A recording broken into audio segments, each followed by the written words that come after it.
Complaint பண்ணோம்பா. அதுக்கு முன்ன வந்து தண்ணி வந்து நிக்காதுப்பா. தண்ணி போயிடும். இப்ப வந்து ரோடு சரி பண்றதுனால தண்ணி போறது கிடையாது.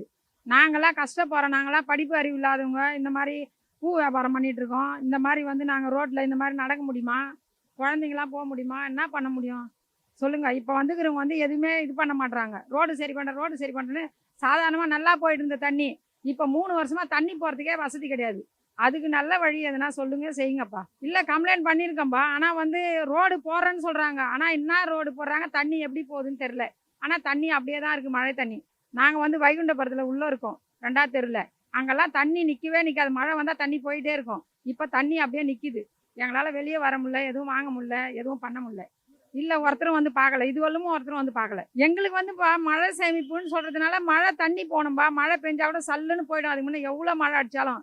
இப்ப 3 வருஷமா வந்து தண்ணி மாட்டுது. அப்படியே இருந்தா நாங்க டெய்லி டெய்லி போனாதான்பா எங்களுக்கு பொழப்பு உண்டு. நாங்க போனா தானே நாங்க பண்ண முடியும். நாங்க மழை வருதுன்னு வீட்டுக்குள்ள உட்காந்தா எங்களுக்கு யார் சாப்பாடு போடுவா? எங்களுக்கு எந்த கோரிக்கையும் வரலப்பா. நாட்டை நல்லா வச்சுக்கினா போதும். இந்த மாரி மழை வந்தா தண்ணி போறதுக்கு வசதி இந்த மாரி பண்ணா போதும். வேற எதுவும் எங்களுக்கு தேவைப்படலப்பா. நாங்க நல்லா தான் இருக்கோம். கஷ்டப்பட்டாலும் நல்லா இருக்கோம். எந்த குறையும் இல்ல.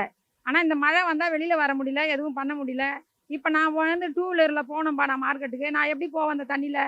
நான் ரூ. 500 குடுத்து டெய்லி மார்க்கெட்டுக்கு போய் பூ வாங்கின்னு வர முடியுமா? என்னால முடியாது.